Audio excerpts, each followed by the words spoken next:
It is officially the end of the line for the Paradise Spa, and here we are to kind of give it its final send off and a final look around the property before it becomes something more than a memory. Let's jump into it. Now, I noticed this particular building right here. I want to get close and check it out because there's a lot of tagging on the back and a lot of stuff talking shit about Paradise Spa. But the closer I got, I started seeing a lot of people hanging around this one particular apartment, which means, okay, this is probably a trap house, and whatever they're doing over there, I don't want to be a part of, so I left it alone. Now, this area I didn't spend too much time in because there's not a lot here anymore, but in this spot was the original Olympic-sized swimming pools, the spa, the health club was right in this area right here. It's been long since torn down. Probably about 15, 20 years ago, it's been gone.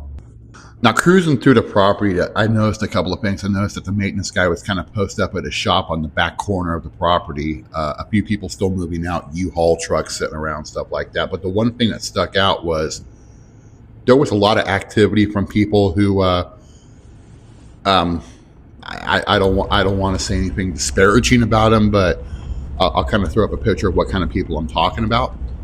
But they were kind of going from the gas station across the street over to the trap house apartment, so it seemed like they had a lucrative situation going on. And I just kind of sat back and watched them for a minute because, if anything, it was pretty damn entertaining.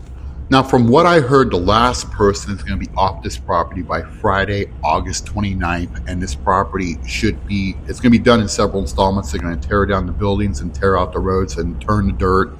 This property should be ready for construction by the end of October of this year. The Taylor Morrison Home Company is going to start building houses out here probably by the beginning of 2026.